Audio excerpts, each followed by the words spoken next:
الحمدللہ رب العالمین والصلاة والسلام علی رسولہ النبی الکریم اما بعد فاعوذ باللہ من الشیطان الرجیم بسم اللہ الرحمن الرحیم۔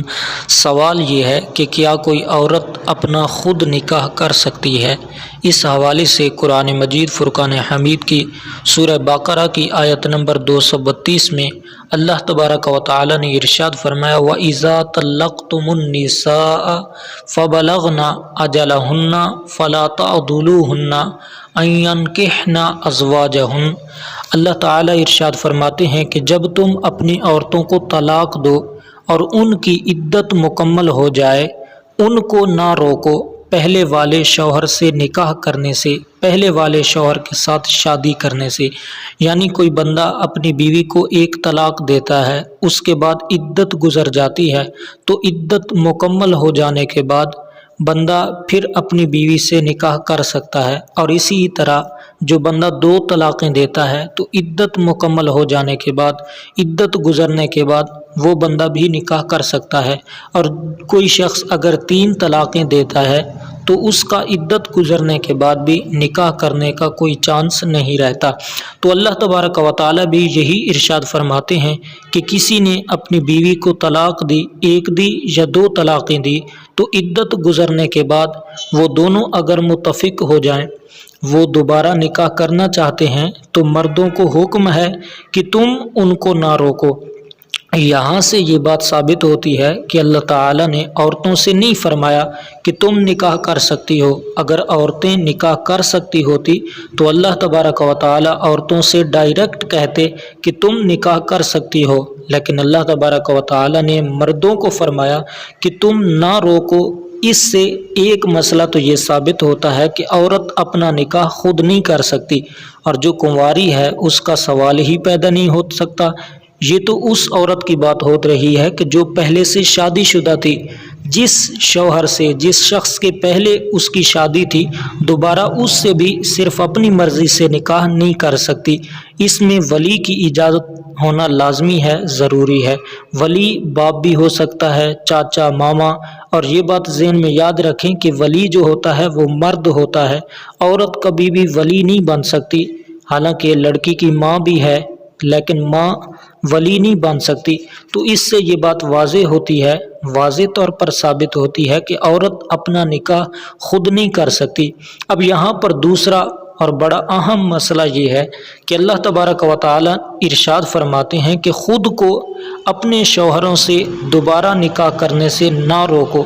اب اکثر ہمارے ہاں یہ مسئلہ پیدا ہوتا ہے کہ ایک بار میاں بیوی کی آپس میں طلاق ہو جاتی ہے، اب میاں بیوی دوبارہ آپس میں رہنا چاہتے ہیں، دوبارہ نکاح، دوبارہ شادی کرنا چاہتے ہیں، لیکن ان کے جو وارث ہیں، جو ورثاء ہیں، بالخصوص لڑکی کے وارث، وہ یہ بات نہیں چاہتے۔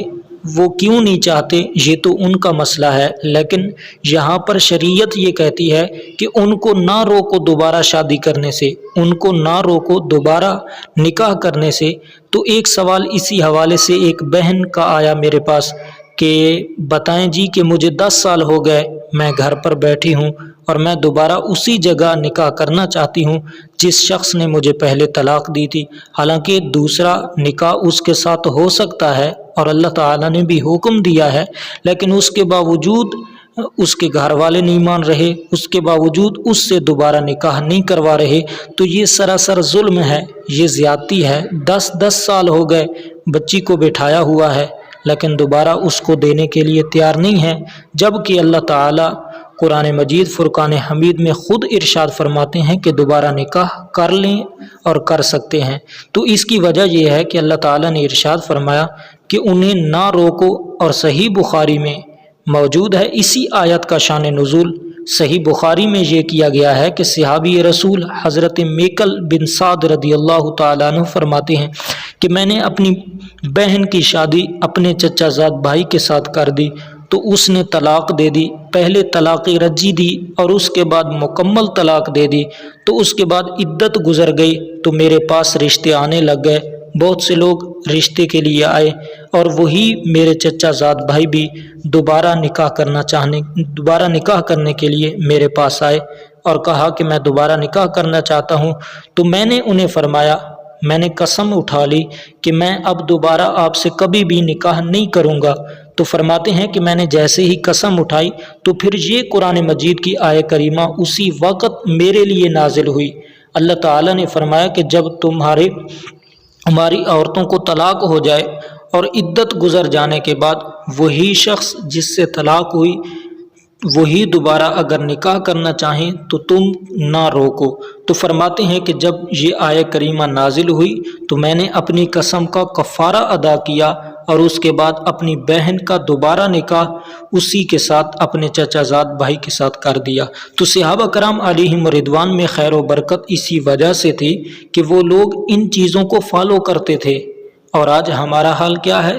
ہمارے ہاں ایسے لوگ بھی موجود ہیں کہ جو 10 سال تک اپنی بچیوں کو بیٹھائے رہتے ہیں لیکن ان کو اس کے پاس دوبارہ نہیں بھیجتے جہاں سے پہلے ان کو طلاق ہوئی۔ حالانکہ اللہ تعالیٰ تو یہی چاہتے ہیں کہ جس عورت اور جس مرد نے ایک دوسرے سے خلوت کی ہے، ایک دوسرے سے ہم بستری کی ہے، ایک دوسرے کے ساتھ وقت گزارا ہے، تو پھر بھی وہی ایک دوسرے کے ساتھ خلوت کریں، ہم بستری کریں، اپنا وقت گزاریں۔ اللہ تعالیٰ کو یہ کبھی بھی پسند نہیں ہے کہ ایک عورت جو کل کسی اور مرد کے پاس تھی آج وہ کسی اور مرد کے پاس ہے اور آنے والے کل وہ کسی اور مرد کے پاس ہو۔ تو اللہ تبارک و تعالیٰ کو یہ چیز بالکل پسند نہیں ہے۔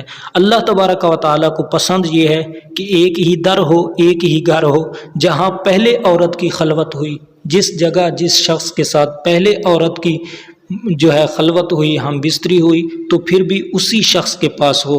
تو اللہ تعالیٰ سے دعا ہے کہ اللہ تعالیٰ ہمیں دین کو صحیح معنوں میں سمجھنے کی اور دین پر چلنے کی، عمل کرنے کی توفیق عطا فرمائے۔ آمین بجاہ النبی الامین۔